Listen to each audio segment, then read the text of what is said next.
Hi, my name is Maria Andrade. I am from Ecuador and I live in Ecuador. I am a theologian and a sociologist, and I lead an area within TIRFAN that is called Theology and Network Engagement, which basically tries to think theologically, but from different global perspectives around issues related to justice and development. So from gender issues to environment justice issues, or race and ethnicity, or community transformation, but from a theological perspective.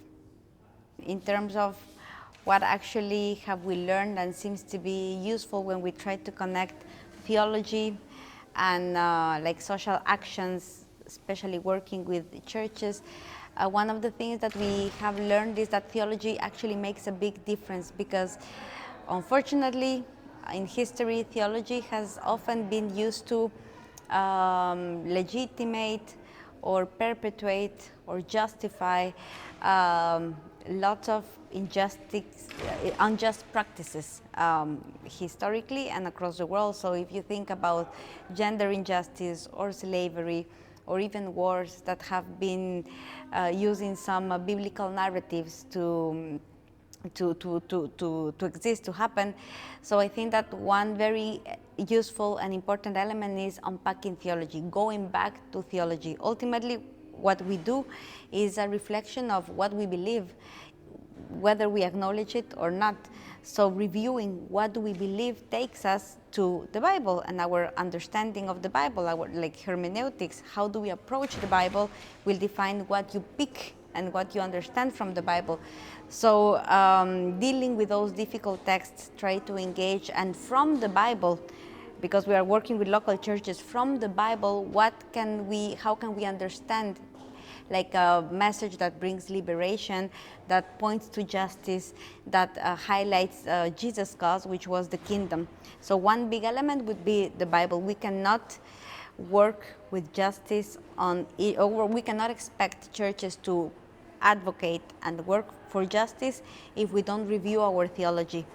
But another thing that I think that is important is to connect three elements: the head, so let's say theology; the heart, like a look to the reality, a theology that is disconnected from the reality. And when the church just stays in the four walls, it is problematic, because actually mission doesn't exist for the church but for the world, from the church and for the world.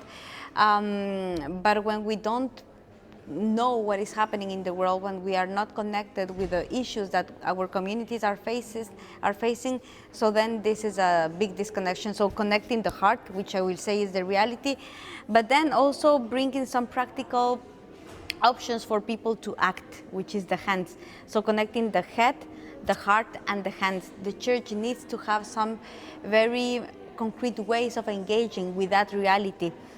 So it's like a constant dialogue between the theology, the reality, and the practical action. I do believe that women can engage on things in different ways than men, but not because this was necessarily something biological. It's also because of how we have been shaped by cultures. And yes, in our culture, women are supposedly like more can connect better with the heart and can connect better with emotions, which I don't think that this is something that men cannot do.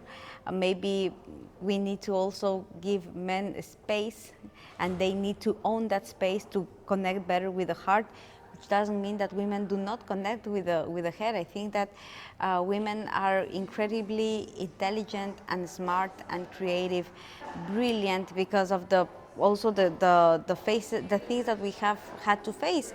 We have had to make our own way in the midst of a society and a world that doesn't always have a space for us. So we have to learn to be creative. We have to learn how to be innovative. But on the other side, we are very close to very key things that sustain life. Women, because biologically, yes, we give birth, we are very close to life, and I cannot explain as a mom how much all this mothering experience has change my way of looking at the world, but also understanding God, understanding life. So I think that all this spiritual experience helps us to understand things in a very particular way. Yes, that narrative about women as being the victims, as being like either women are not at all, are invisible completely, so they are not in the picture, or when they are as the weak, are the one who needs help or the one that was wrong in society, but also in some biblical narratives, which I think that it's an incomplete picture. The story that I know of women, for example, in my region in Latin America, the bravest fighters are women. The bravest defenders of life are women. When you see the marches around the 8th of March, or when women are protesting for their rights, asking for their rights, the ones who will be more committed, more stubborn. In Latin America, we talk about stubborn hope, a hope that endures even when there is no hope. Women will still bring hope, and they will still fight because they will still believe, and they need to believe because they need to believe that actually life can come out of that. But also when I think about those who are defending the land, those who are defending the forest, those who are aware that the world is crashing and we are in a crisis and there is something that needs to be done, you will see in the front lines a lot of women, indigenous women, who will be defending life because they know how much life costs. They know the value of life. They know the value of like that life that starts like something small but can become very, very big because they are part of that. So I don't like those narratives that say that women, that stay only with that image of women as being weak or as being victims. Is not what I see in my family, is not what I see in my community, is not what I see in my country, in my region, is not what I see in the Bible.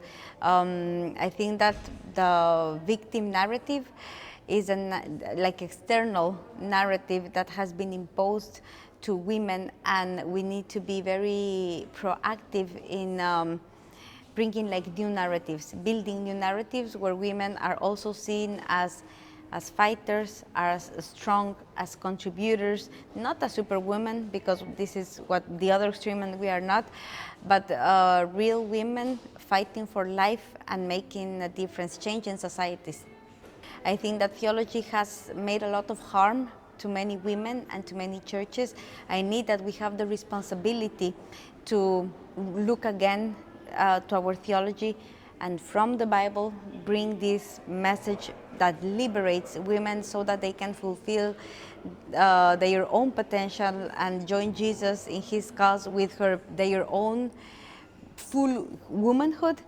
But also churches need to be open to give space. I think that they need to challenge, especially men pastors, challenge paternalism, because I hear that often there is willingness to give space to women with certain conditions. If they don't go too far, if they are still play within this box, if they still, so I think that there is something about trusting God and trusting the Spirit in what the Spirit is also telling women, and how God is inspiring women to create change. When churches need to be spaces where the Spirit can still move, and I think that the churches often have like too square and too little room for the space to move. So I think that theology is a big challenge, being open to change and to the blow of the Spirit that often brings us to the frontiers.